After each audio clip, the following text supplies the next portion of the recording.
Մենք վերադարձանք եւ ինչպես արդեն ասել էինք, ունենք շատ հետաքրքիր թեմաներ եւ շատ հետաքրքիր հյուրեր։ Ապրիլի 16-ը պաշտոնապես նշում է որպես հայ կինոյի օր։ Հայկական կինոն ունի ավելի քան 100-ամյա պատմություն, որի ընթացքում ստեղծվել են համաշխարհային ճանաչում ունեցող ֆիլմեր։ Այդ օրը ավանդաբար կազմակերպվում են հայկական ֆիլմերի ցուցադրություններ, կինոփառատոններ եւ իհարկե տոնական միջոցառումներ։ Մեր տաղավարում արդեն մեր հյուրերն են ռեժիսոր Վիվիեն Բաստանջյանը եւ ԿԳՄՍ ժամանակակից արվեստի եւ գրահրատարակչության վարչության պետ Սվետլանա Սահակյանը։ Բարի լույս։ Բարի լույս։ Շնորհակալություն, որ ձեր առավոտը մեզ հետ եք սկսում։ Մենք ուզում ենք նախապես շնորհավորել կինոյի օրվա կապակցությամբ եւ որպես կինոյի մարդ ձեզ եւ որպես կինոսեր ձեզ եւ իհարկե մեր հեռուստադիտողին։ Կարծում եմ այդ օրն էլ առիթ կունենանք ամեն դեպքում կինոյի մասին խոսելու։ Եվ սկսենք մեր զրույցը այն մասին, որ մեր կինոն այո, ինչպես նշեցինք, ունի 100-ամյա շատ մեծ եւ հզոր պատմություն։ Եկեք խոսենք այն մասին, թե այս օրերին ինչ է արվում ընդհանրապես կինոն ել ավելի զարգացնելու համար Հայաստանում եւ որքանով է պետությունը այս հարցը նաեւ այսպես շատ առաջնային թեմաների մեջ դասում։ Շնորհակալություն նախ հրավերի համար եւ իհարկե հարցի։ Իսկապես դուք իրավացի եք, հայկական կինոն ունի 100-ամյա պատմություն եւ այդ 100 տարիների ընթացքում ստեղծվել են բազմաթիվ ֆիլմեր, որոնք արժանացել են բազմաթիվ կինոփառատոներում լավագույն մրցանակների։ Անշուշտ այդ ավանդույթը պիտի շարունակվի եւ նախարարությունը որպես լիազոր մարմին իր վրա ունի ստանձնած պարտավորություն այդ ավանդույթները ոչ միայն շարունակելու, այլև որպես պետական լիազոր մարմին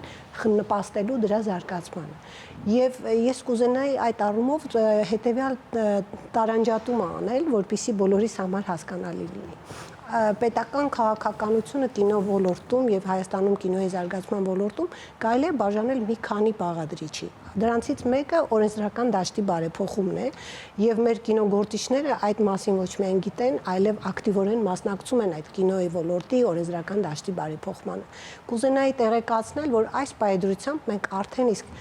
անշուշտ տարիների ընթացքում պարբերաբար որոշակի փոփոխություններ իրականացվում են եւ հիմա եւս մենք շրջանառում ենք 7 փաստաթուղթ օրենսդրական, որոնցից 3-ը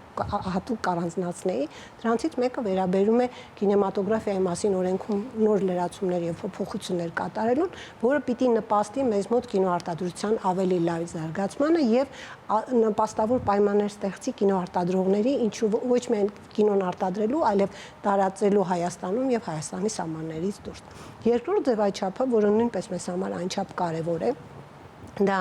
ներդրումների հետ վերադարձի մեխանիզմի, մասնակի հետ վերադարձի մեխանիզմի կիրառումն է, կարգի ընդունումն է, որը ընդունվել է եւ արդեն իսկ մենք կարող ենք փաստել, որ մեր կինոարտադրողներից մի քանիսը հնարավորություն են ստանալու եւ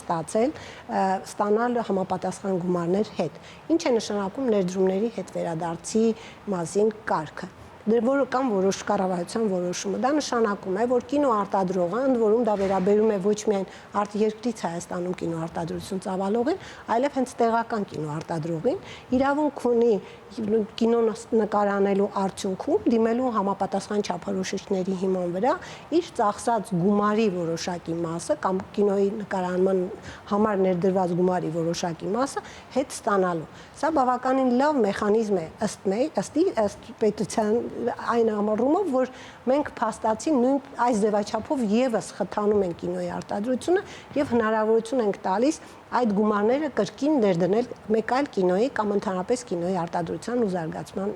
գործում։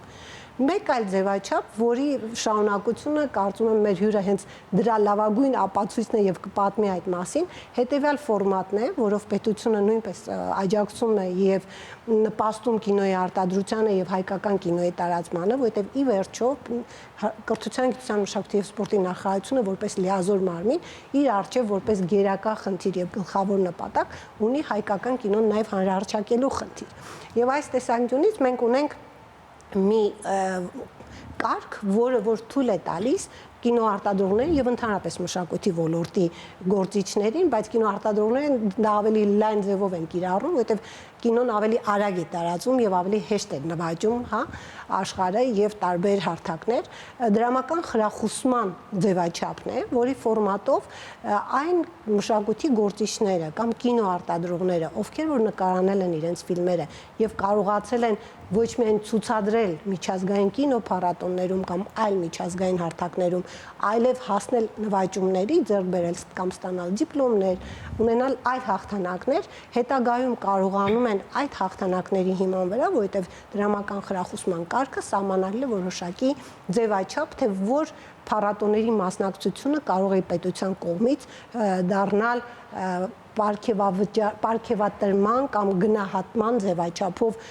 ֆինանսավորման տարբերակ եւ այս ձևաչափի մեջ հենց ֆիլմ այն միջազգային կինոփառատոնները, որոնք համարվում են լավագույնը աշխարհում, դրանք կլինեն անիմացիոն ոլորտում, խաղարկային ֆիլմերի ոլորտում, վավերագրական ֆիլմերի ոլորտում, դրանք այն հարթակներն են, որտեղ որ մեր կինոռեժիսորները, կինոսցենարիստները, օպերատորները կամ կինոարտադրողները կարողանում են ներկայանալ եւ ստանալ մրցանակներ։ Ինչու է ասում Վիվիենի մասին, որովհետեւ այդ ֆիլմերից մեկը, որը անշուշտ ստեղծվեց դեռևս 24 թվականին եւ վերաբերում էր ոչ միայն հայկական կինոյի 100-ամյակին, այլև վերաբերում էր Սերգեյ Փարաջանովի մեր կինո ոլորտի լավագույն եւ ամենաճանաչված աշխարհում ամենաճանաչված ռեժիսորներից մեկի Հոբելյանին, ֆիլմը ինքը մեծ հաղթական արշավ ունեցավ ամբողջ աշխարհում, ինչի համար մենք նախ ոչ եւս մեկ անգամ ուզում եմ շնորհավորել Վիվիենին եւ անշուշտ որպես պետություն եւ որպես պետական մարմին մենք դրանով նույնպես հպարտանում ենք եւ ամենուրեք այդ մասին խոսում։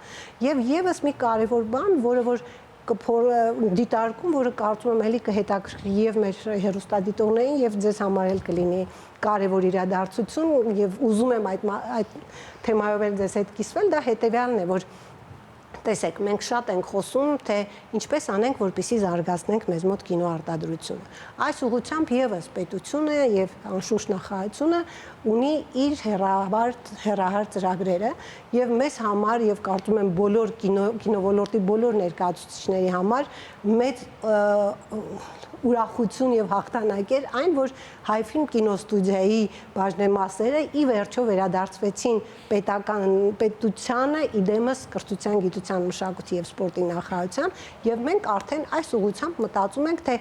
ինչպիսի ծրագրեր պիտի հետագայում անենք, որպեսզի ստանանք Հայֆիլմ կինոքաղաքը։ Բայց սա չի նշանակում, որ մենք նմանատիպ ձևաչափով այլ գործառույթներ չենք իրականացնում, որովհետև հիմա զուգահեռաբար անշուշտ Հայֆիլմ կինոքաղաքի հայեցակարգը մշակման փուլում է եւ մոտ ժամանակներս նաեւ հանրությանը կներկայացվի, բայց սրան զուգահեռ մենք օրինակ Մեծամորում եւս նախատեսում ենք ստեղծել կինոքաղաք, կինոարտադրական հարթակ,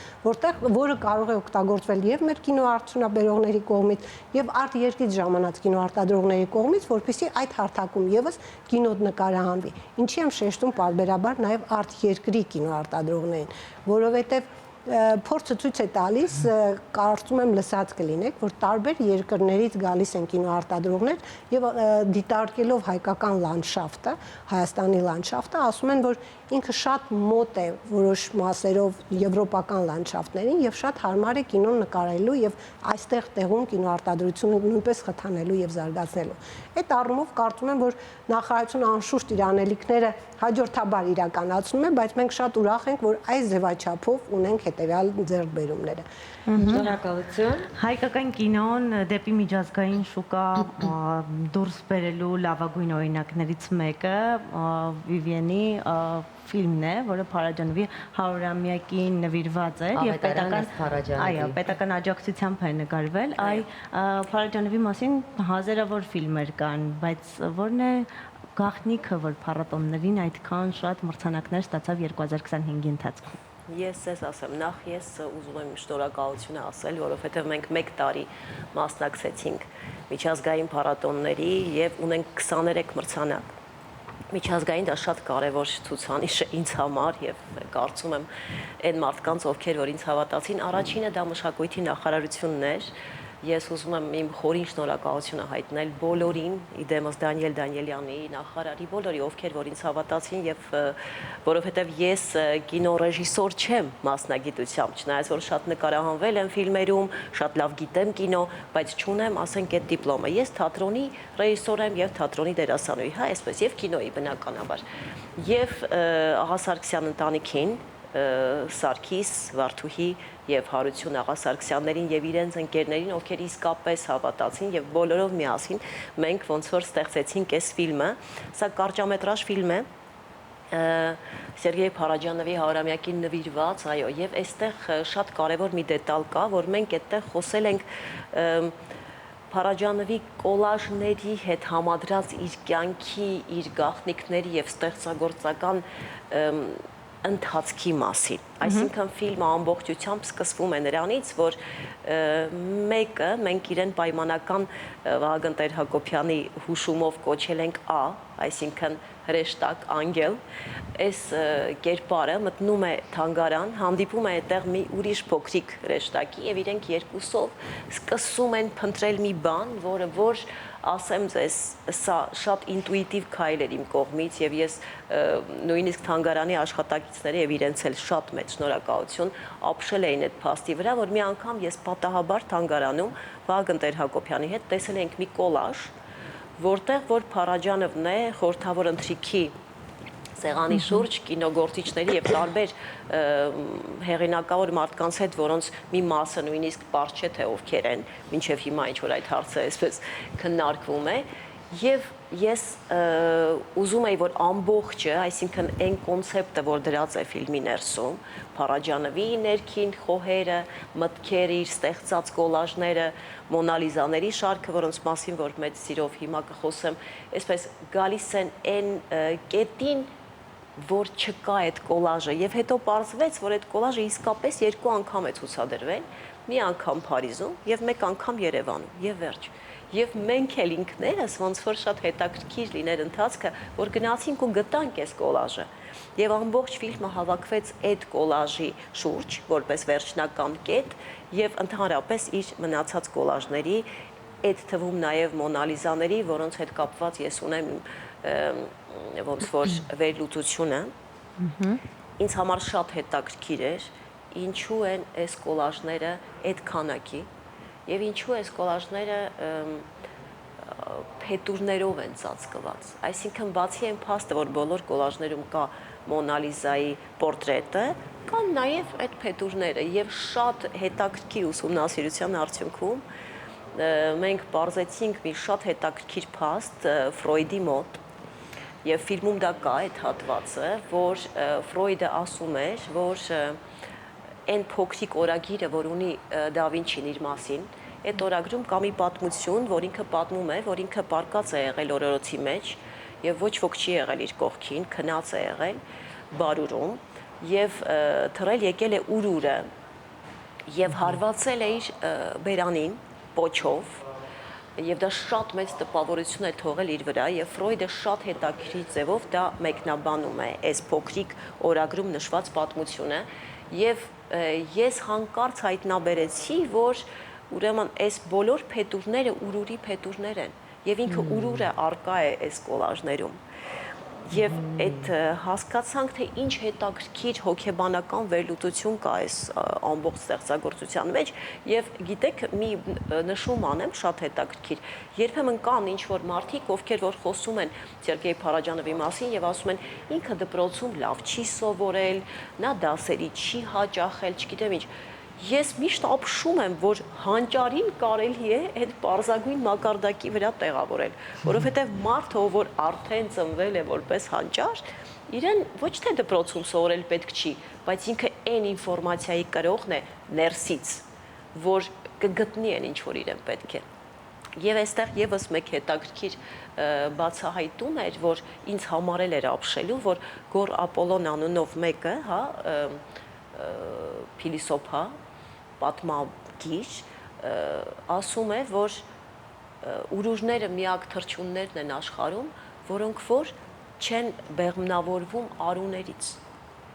եւ ապացուցված է եւ այդ դարաշրջանում այդպիսի միֆեր են պատտվել, որ ուրուժները բեղմնավորվել են քամուց։ Եվ Ֆրոյդը այս ամբողջը լուծումը տալիս է այն մտքի վրա, որ քանի որ իր սեփական մոր հետ չի ապրել Դա Վինչին, ապրել է Կատերինայի հետ, հա, Դոննա, եւ իր բոլոր նկարներում, ստեղծագործություններում այդ երկու կանայք են եւ ինքը Հիսուսի կերպարում։ Այս ամբողջ ինչ որ պատմեցի մեր ֆիլմի հիմքում է եւ դա ասեմ, որ միջազգային հանրությանը շատ է գրավել, որովհետեւ ես ֆիլմի հետ նաեւ ուղարկում էի այդ փոքրիկ բացահայտումը, այդ այլաբանական փետուրների հետ կապված եւ Ֆրոյդի վերլուծության եւ Հռոմում նախագահը ժյուրիի ինձ ուղակի խնդրեց տարիքով կիներ մոտ 80 անց, ասեց կարող ես գուշակել, ես քանի անգամ եմ նայել ֆիլմը, ասեցի 2, դե չգիտեմ ինչ ասես, ասեց 5 Եվ եթե կարելի է չփակեք այդ հնարավորությունը հալինքի, ես կուզենայի մի անգամ էլ նայել, որովհետև շատ բաներ եմ հայտնաբերել Սերգեյ Փարաջանովի մասին, որը ինձ համար շատ կարևոր է։ Ես կրկնվում եմ, երևի մի անգամ էլ եմ ասել, որ երբ որ ֆիլմի սցենարը գրում էինք Աստրիկ Սիմոնյանի հետ միասին, դա մի տարօրինակ զգացողություն էր, ինձ անընդհատ թվում էր, որ ինչ որ մի բան ինձ ստիպում է, որ ես դա անեմ։ Գուցե հիմա ասում եմ, սա շատ տարօրինակ թվա, ինչ որ մի բան էր, ինչ որ մի ուժ, որովհետև 100-ամյակը ֆիլմում եզրափակվում է նրանով, որ թալերները Փարաջանովի ստեղծած թռչում են աշխարհով մեկ, ուղակի սկսում են վերջի կադրում թռչել եւ գնալ տարբեր երկրներ, դա մեր ոնց որ ուղերձը լիներ աշխարհին, որ ամեն ինչ սկսվում է հայկական լեռնաշխարհից եւ նոր տարածվում աշխարհում եւ կինոլեզվի, նոր կինոլեզվի, հա, պոետիկ կինոլեզվի հիմնադիրը Սերգեյ Փարաջանովը։ Իդեպ ասեմ ձեզ, որ մենք Արգենտինայում լավագույն կարճամետրաժ ֆիլմ նոմինացիան մրցանակ ենք ստացել որպես լավագույն կարճամետրաժ ֆիլմ, եւ այդ ֆիլմը կոչվում է հենց պոետիկ ֆիլմ։ Հենց շատ հետաքրքիր էր։ Ես սպասում էի ուղարկելու ժամանակ, արդեն հասկացել էի, որ հնարավոր չի այս փառատոնում մենք չունենանք մրցանակ։ Կուզեք մրցանակների մասին։ Այո, քանի մրցանակ ստացավ։ Մենք ունենք 23 մրցանակ, որոնցից պատվավոր մրցանակները 13-ն են, մյուս 10-ը տարբեր նոմինացիաներում են, իսկ օրցները, այսինքն գլխավոր մրցանակները գլխավոր 13-ն են։ Մենք ստացել ենք 3 մրցանակ, ուրեմն Գերմանիայի Մանհեյմ քաղաքում, ստացել ենք Նյու Յորքի Տրուվենտուր ֆիլմ փառատոնում, ստացել ենք Բանգկոկում 3 մրցանակ, ոսկե փիղ, ուրեմն գալա մրցանակաբաշխության ժամանակ լավագույն դերասանուհի մրցանակին ենք արժանացել, ստացել ենք ուրեմն Հնդկաստանում լավագույն մոնտաժ, մեկ ուրիշ փառատոնում Հնդկաստանի ստացել ենք լավագույն դերասանուհի, պատվավոր հիշատակում, լավագույն ֆիլմ, Իտալիայում ստացել է մեր օպերատորը, իմ ամենասիրելի մարդկանցից մեկը, մեր նախագծի Վահագն Տեր-Հակոբյանը, եւ ստացել է եւ որպես լավագույն օպերատոր, եւ որպես պատվավոր հիշատակում, ընդհանրապես որպես երևույթ իր կատարած աշխատանքը։ Արգենտինայում ենք ստացել Վիվիեն, իսկապես շնորհավորում ենք ձեզ, քանի որ 21-րդ դարում, երբ թվում է թե կարծես թե այս ամբողջ տեխնոլոգիաները, հա, այսքան շատ այսպես AI-ի գործողությունները ֆիլմերում, էմոցիան, բնական երևույթները գնում են շատ երկրորդական, եթե ոչ երրորդական պլան։ Բայց կարծում ձեր ֆիլմը ապացուցեց, որ զգացողություններ, բացահայտումներ, նոր էմոցիաները մարդկանց իսկապես պետք են, որը որ այլևս ոչ մի տեխնիկա չի տա։ Տիկին Սվետլանա, մի հարց նաև ձեզ, այսպես նշեցինք, որ պետությունն այսօր պատրաստ է աջակցել նոր մտքերին, նոր ծրագրերին, հա։ Ես վստահ եմ, որ Վիվենն էլ կփաստի, որ մենք ունենք շատ լավ երիտասարդ նոր ստեղծագործ սերունդ, ովքեր պատրաստ են նոր ֆիլմեր ստեղծագործել, ինչու՞ չէ, Փարաջանովի պես հետաքրքիր անձնավորություններին ի հայտ բերել, նոր պատմությունների բացահայտումներ, միգուցե նաև այս ամեն մի նորարարություններն օգտագործելով։ Ինչպես կարող են դիմել այդ ծրագրերին, օրինակ երիտասարդ սերունդը։ Հիմա բացատրեմ։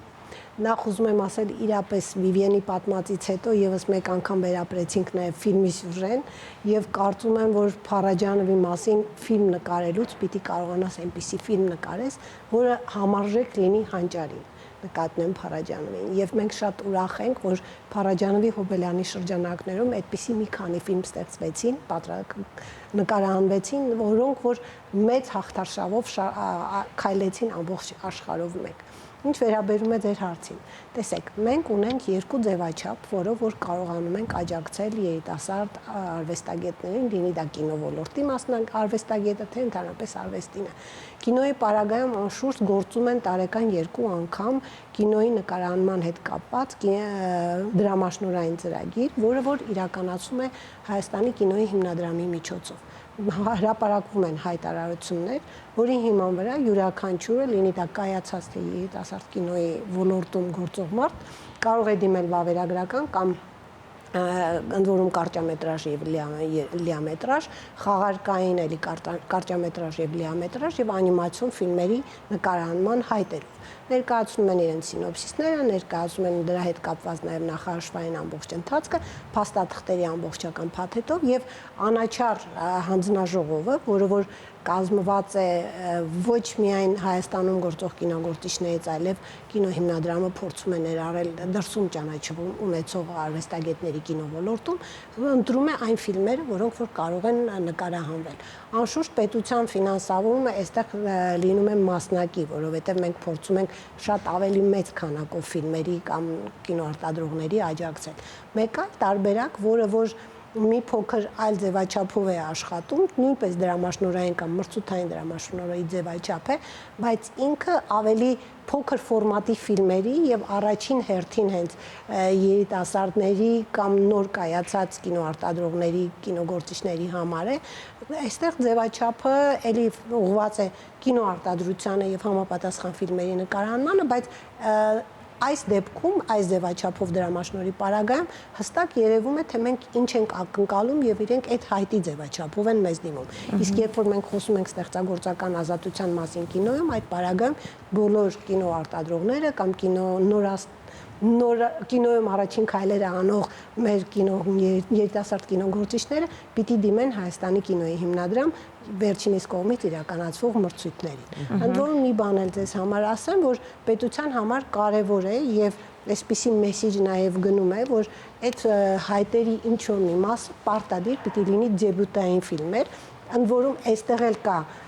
տարանջատում առանձնապես չկա, բայց անշուշտ նախապատվությունը առաջին հերթին տրվում է երիտասարդներին եւ դրանից հետո նաեւ այն կինոգործիչներին, ովքեր որ դեբյուտ են իրականացնում, ասենք խաղարկային ֆիլմում կամ անիմացիոն ֆիլմում։ Շնորհակալություն։ Կինոյի աշխարհը անսպառ է եւ թեման եւս կարող ենք շատ խոսել, հատկապես նոր առաջին քայլերը կինոյում անողների մասին շատ կուզեի գրքի մասին խոսել, բայց կարծում եմ հաջորդ անգամ կունենանք հնարավորություն իմանալու թե գիրքը ինչ փուլում է, քանի որ մեր եթերաժամանակը այսպես սպառված է։ Այո, արդեն մենք պետք է հիմա գնանք միասին գովազ դիտելու, բայց մեր հյուրերին ասում ենք շատ շնորհակալություն այս հետաքրքիր թեմայի մասին Եվ խոսելու շնորհակալ համար։ ենք եւս մեկ անգամ։ Այո, ես էլ ուզում ասել, շնորհավոր ենք մեր կինոգործիչներին եւ մանավանդ Ոսկե ծիրան կինոփառատոնին, ով որ ընտրվել է FIAP-ի ցանկում լավագույն 50 կինոփառատոնների։ Հաստատել իր տարածաշրջանային նշանակությունը։ Շնորհավորում ենք, կարծում եմ դեռ առիթ կունենանք դրա մասին եւս խոսելու։ Իսկ հիմա գովազ ճանթի եթերում։